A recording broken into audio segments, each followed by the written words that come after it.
بسم الله الرحمن الرحیم. لومړی څپرکی د مؤمن ډالۍ. دا حقیقت دی چې ژوند سره شتمني او ثروت وي. ژوند ستر آسماني سوغات دی. د ژوند جوړښت مرګ دی. هو، مرګ هم د ایمان خاوندانو لپاره الهي ډالۍ ده. داسې ډالۍ چې په وسیله یې دوست خپل دوست ته رسیږي. د دوستانو ترمنځ د مینې او راشي درشي په پار د پول بڼه لري. عبدالله بن عمر رضی الله عنه د حدیث راوی دی. رسول صلی الله علیه وسلم ویلي مرګ د مؤمن لپاره ډالۍ ده. همداراز حسن بن علی رضی الله عنه د حدیث راوی دی. رسول صلی الله علیه وسلم ویلي الموت ریاحنة المؤمن، یعنی مرګ د مؤمن لپاره د ګل په څیر دی. عائشہ رضی الله عنها د حدیث روایت کړی دی. رسول صلی الله علیه وسلم ویلي مرګ غنیمت دی او د الله تعالی نافرمانی معصیت یعنی ګناه ده. ناپوهی بیلاریتوب دی، ظلم رسوایی ده. د الله تعالی اطاعت د سترګو یخوالی دی. د الله تعالی له ویرې ژړا کول د نجات ذریعه ده. ډیره خندا د هلاکت عامل ده. له ګناهونو څخه رښتینې توبه کوونکی داسې دی لکه له سره یې چې ګناه نه وي کړی. د محمد بن مقدار په روایت کې راغلی دی چې کله د آدم علیه السلام زوی مړ شو نو حوا رضی الله عنها ته یې وویل زوی دې مړ شو. هغې وویل مرګ څه شی دی؟ آدم علیه السلام وویل نه خوراک کوي او نه څښاک، نه ودریږي او نه کینی او نه خبرې کوي. راوی وایي حوا رضی الله عنها چیغه کړه. آدم علیه السلام وویل پر تا او ستا په بزرګانو دې ویره وي او زه او زما زامن ترېنه خلاص یو. د ابراهیمي ملت بنسټ ایښودونکي ته چې کله ملک الموت یعنی د مرګ فرښته راغله چې روح یې واخلي، ابراهیم علیه السلام ورته وویل ملک الموت تا داسې کوم دوست لیدلی دی چې د خپل دوست روح له هغه واخلي؟ د مرګ فرښته بیرته د الله تعالی لوري ته ورغله او د ابراهیم علیه السلام خبره یې ورته وکړه. الله تعالی د مرګ فرښتې ته وویله ابراهیم ته ووایه داسې کوم دوست لیدلی دی چې د خپل دوست دیدن بند ګڼي؟ د مرګ فرښته د الله تعالی پیغام ابراهیم علیه السلام ته راورسوه. ابراهیم علیه السلام وویل چې داسې ده نو همدا شیبه مې روح واخله. ابو درداء رضی الله عنه وای نشته هیڅ مومن مګر مرګ د هغه لپاره غوره دی که څوک یې نه باوروي. نو الله تعالی وای وما عند الله خیر للابرار ژباړه او څه چې له الله تعالی سره دی د غوره بندگانو لپاره همغه ډیر غوره دی.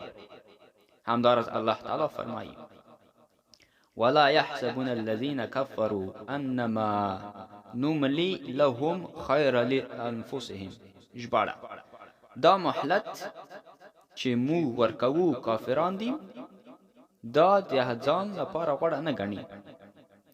او حان بن اسود ویلي مرګ یو پول دی چې دوست خپل دوست ته رسوي.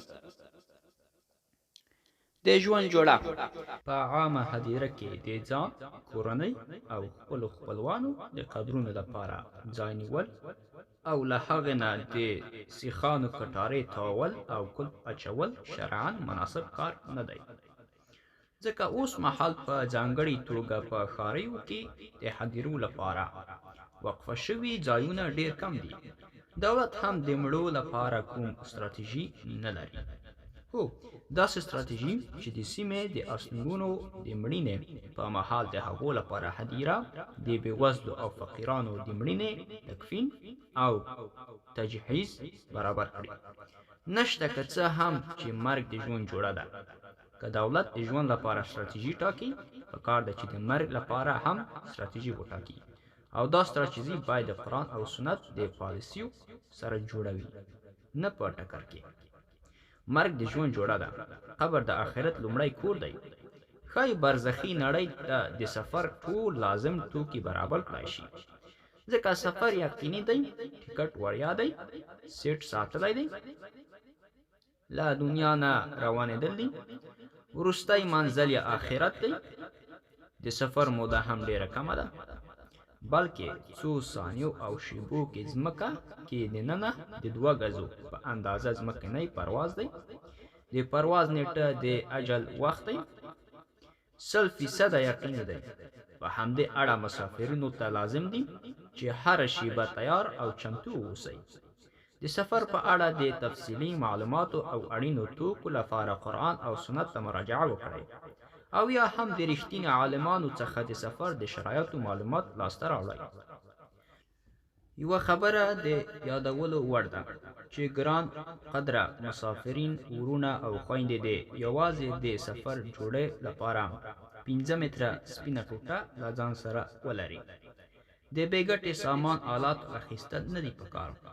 یوازې نیک اعمال، صالح اولاد او ګټور علم چې نورو ته ګټه حاصله کړې وي په دې اوږدو سفر کې ګټه لري. د نورو سامانونو د اخیستلو هڅه مه کوئ. که در باندې پیټی شو یا په کار رانغی، ذمهوار مو خپله ده.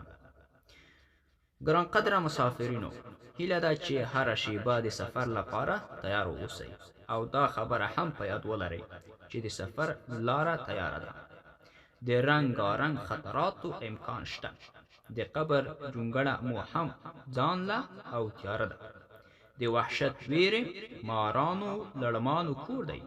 پام مو وي چې د ایمان او عمل صالح پر فولادي پوښاک ځانونه سینګار کړئ.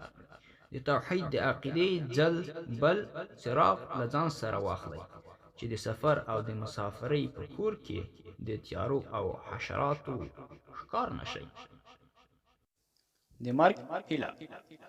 الله تعالی په دې برخه کې د نړۍ د ښکلي بشر یوسف علیه السلام حکایت داسې کوي: توفنی مسلما والحقنی بالصالحین. ژباړه: زما خاتمه پر اسلام وګرځوه او په پای کې ما له صالحانو سره یو ځای کړه. مریم علیه السلام هم داسې هیله څرګنده کړې وه: یا لیتنی مت قبل هذا وكنت نساء منسأ. ژباړه: کاش کې زه له دې نه مخکې مړه وای او نوم نښان مې نه وای پاتې شوی. د رسول صلی الله علیه وسلم په حدیث کې هم د قیامت د نیده کېدو پر مهال د ځینو انسانانو هیله داسې تعبیر شوې ده: تر هغه به قیامت قایم نشي تر دې چې یو سړی به د بل سړي پر قبر ودرېږي او وایي به کاش کې زه د دې قبر والا پر ځای وای.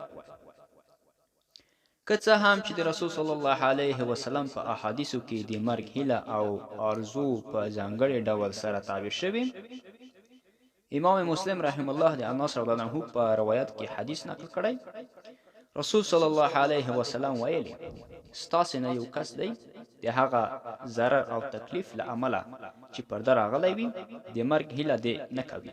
که بیا هم هرومرو د مرګ هیله کوي نو داسې دعا دې وکړي: ای الله تعالی، ژوندی مې ولره تر هغې چې ژوند زما لپاره غوره وي او زما روح واخله، یعنې مړ مې کړه که مرګ راته غوره وي. دغه راز د انس رضی الله عنه په روایت حدیث کې راغلی: ستاسې هیڅ یو کس دی د مرګ هیله نه کوي او نه دی د هغه د راتګ وړاندې د غوښتلو دعا کوي، ځکه کله چې ستاسې یو کس مړ شي د عمل لړۍ یې پرې کړای شي او یقینا مومن ته د هغه عمر نه زیاتوي مګر خیر. امام بخاری رحم الله ویلي: ستاسې یو کس دی د مرګ هیله نه کوي، که محسن نیکو کار وي نو د خیر چارې به یې زیاتې او که بدکار وي نو کیدای شي ځان ملامته کړي. نو دا وه زموږ نننۍ خپرونه. تر بلې خپرونې مو په لوی او مهربانه خدای پاک سپارم. السلام علیکم ورحمة الله وبرکاته.